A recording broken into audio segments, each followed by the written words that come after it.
the director of Hoosiers and Rudy, David Anspaugh, here on the Rich Eisen Show. How are you, David? Rich, it's an honor to be. I love your show. It's so exciting to be here. I just have to. Yes, David. I just have to tell you, I love your I guess you could call it a rant. The words that you had on Tuesday, I believe it was, because you spoke for so many of us. Thank you for saying that. And you're talking to somebody who's going to be turning 74 in September.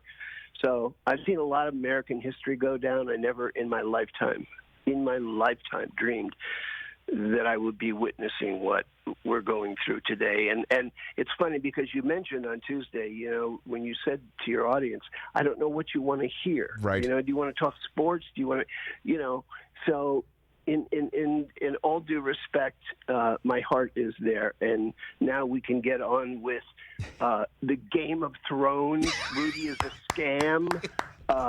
Who said that Notre Dame had the corner of the market? Yes. On moral equivalence? Oh, my God. Yes. Yes, David. Yes, those are all questions I pose, David. Those are all questions I pose. Welcome to the party, David. How's that landing in Rudy country? How's that landing in Rudy country? Well, look, Michigan, I love Michigan. I grew up in Indiana. That's where I live now. I went to Indiana University, and that's where I met the writer, Angelo Pizzo. And when we met, we sort of bonded over our love for movies. And speaking of 500, I love Graham Rahal, and one of my good friends, Oriol Servia, was his teammate for a couple of years, 2017, 2018, I think, maybe 2014. And his dad, they're great guys. I wish him really well, too. What was I talking about? You were talking about you meeting Angelo Pizzo and how this is all landing in Rudy country. Also, Michigan. Yes. Michigan was my first recruiting trip out when I was in high school as a quarterback, but I wasn't much bigger than Sean Astin, so they gave me a meal ticket and a game ticket and said, have a nice afternoon, and they took my halfback who ended up going to Purdue. So we could have had a movie about somebody who's half nothing, 100 pounds nothing. Could have called it David, huh? And then we could have had Bo. We could have had Bo up there, and everybody could have put their Michigan jerseys on the desk. Did that really happen, David? Well, of course not, and you know that. But you know something? The other night, you got me going, because the other night I just Googled, I just said, how much of this blank is true? And I started putting in a list of sports movies. Okay. We Are Marshall, The Blind Side, Remember the Titans, blah, blah, blah. We come off like a Ken Burns documentary compared to most of those movies. Oh! Line of the day! You throw it down. All right. I'm not joking, If you follow Rudy's timeline in that movie, yes. And of course we took dramatic license, of course.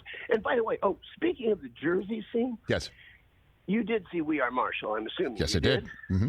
And you remember when the player comes in and they're having the big president's board meeting or whatever, like 50 guys in a room, and he said, no, Marshall does need football. As a matter of fact, come here. And he takes him over the window, and there's half the campus outside. Never happened. Absolutely did not happen. Now, that's in the spirit of the truth, because I'm sure the student body and all those people, their hearts were in it, and that was why the scene was written. And in truth, it was a group of defensive players that went not to Dan Devine, who was the head coach, but they went to Coach Ianto, who was the defensive coach, and asked that any one of them said, we'll give up our jersey so that Rudy, he should dress for one game, because Parseghian did promise him that. And he got a crap beat out of him every day for 2 years, going to those practices and never missed a practice.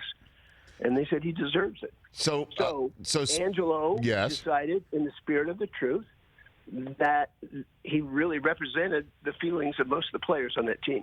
Maybe not everybody, I don't know, but pretty much. So what about the question of being carried off the field? David? Well, of course he was carried off. Have you never seen the picture of? There's a. Hey, you guys, come on. I mean, Chris, Mike, help me out here. We know. We are on your side, today, Dave. Don't worry. We are on your side. No, I know you are. I'm just saying, maybe you can Google it or something. Oh, no, we have it up. We got it up on the screen. We got it up. Is the whole crowd chanting Rudy? Is there Charles Dutton slow clapping on the other side of the wall? David? Well, if you're asking if that all happened, I will tell you this. The crowd did chant Rudy. And the only people on the day that Rudy played against Georgia Tech, the only people that knew, the student body knew about Rudy. And the cheerleaders started to chant, or maybe some of the guys on the bench or whatever. But it spread around the stadium. I've talked to people that were there that heard it.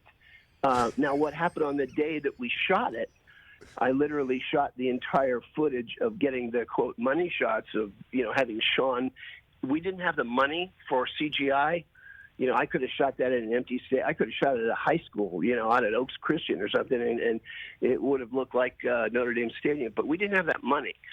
So I had to shoot Sean coming out of that tunnel against a real crowd, and I had to have him on the sideline with a real crowd behind him. I had him running on the field, making a tackle, and being carried off. So we rehearsed the choreography of those scenes for weeks after practice. We would go to our practice field, and it was literally like a ballet. My oldest daughter, who's a professional choreographer, contemporary dance choreographer, would have been very proud. But it was like a ballet because we shot it all in 7 minutes. Oh, wow. Hey, you watched all the way to the end. Thanks for that. Watch more right here.